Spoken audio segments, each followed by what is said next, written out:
好，咁我哋咧就翻到嚟呢個2016年第6題咧，我哋去到個 Part D。Part D 咧就好簡單嘅啫，叫我哋做個 journal entry 實際分錄記錄翻呢一堆嘅開支嘅。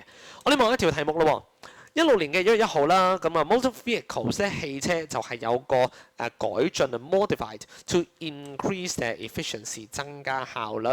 好啦，咁啊使咗啲錢喎。There was no change in their useful life after modification。使用年限冇因此改變嘅。總共俾咗幾多錢呢？ Made by check 264000蚊，嗱支票俾錢嘅，包括咗啲乜嘢啊？升級啲零部件啦，使咗24萬嘅，做咗啲測試喎，咁啊2萬蚊。另外啦，仲有個 annual license fee 4000蚊，年費牌照年費4000蚊。OK， 好啦，其實佢呢度要同學分啲咩呢？就係分翻呢度1、2、3呢3個數，究竟佢嘅性質係 capital expenditure 資本支出，抑或 revenue expenditure 收益支出。如果屬於上面呢一個嘅話呢，我哋會計佢做一個 assets， 計做資產，計做成本。下邊嘅話呢，我哋會歸類為 expenses 費用。OK， 好啦，4000蚊 annual license fee 呢，我講過㗎啦。如果一啲每年每月每季要燒嘅錢呢，佢哋係屬於 expenses 費用嚟嘅。咁所以咧，佢嘅分類會係收益支出 revenue expenditure， 即係話啦，佢係一個費用啦。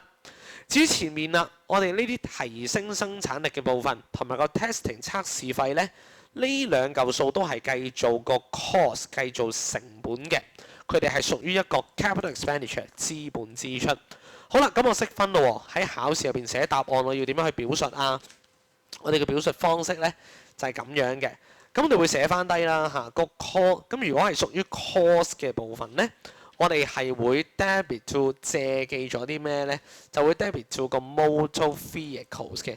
所以啦，我哋會 debit to motor vehicles 借記汽車，就係將佢屬於資產成本嘅部分咧，即係24萬再加2萬咧，就加咗佢。咁呢度咁做咧，我哋反映緊 assets 資產增加啦。OK， 咁我寫翻先，呢個叫做 debit credit 啦，借同埋貸啦。我唔寫晒個完整格式啦，因為呢個唔係我最想教嘅部分。OK， 好啦，咁啊呢度26萬。咁留意喎，4000蚊嘅牌照年費咧，唔代表冇嘢要做嘅喎。呢個咧我哋都需要寫嘅，就係個 license fee， 中文咧就叫做牌照費。OK。呢個嘅寫法咧，代表住佢係一個 expenses 費用增加。OK， 咁啊就係4000蚊。睇報話啦，成嚿數都係用支票俾錢啦，所以我哋個 credit 貸記會行 bank 銀行存款。資產減少，咁啊總共俾咗咧264000蚊嘅。咁所以啦，呢一度你會見到點解我哋要識分啲嘢係 capital 定係 revenue in nature 資本定收益支出呢？因為屬於資本支出嘅東西就會喺呢個位置呈現嘅 ，OK？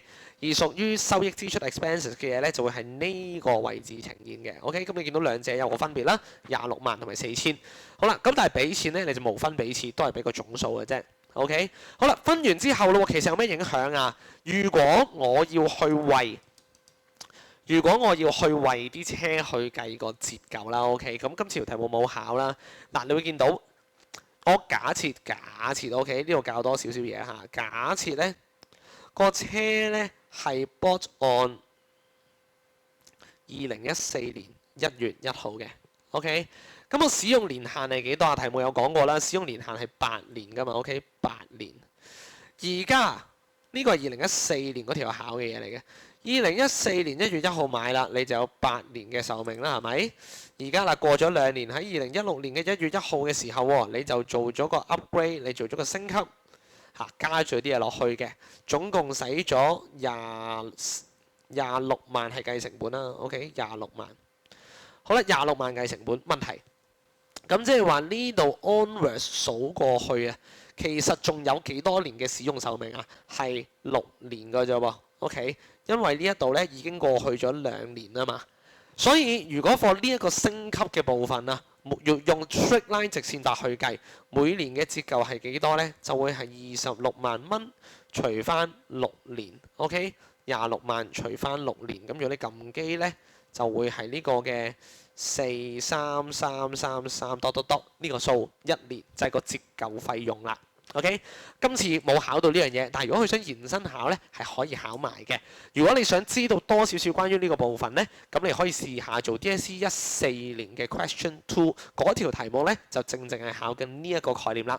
咁希望今次呢一段片幫助到你去處理16年呢一條嘅題目。記得新舊我哋要分開計，即係今年有變動嘅呢一啲嘅機器呢，嘅汽車呢，我哋要拆出嚟計數，咁樣先有正確嘅答案嘅。咁我哋下條解圈片段再見。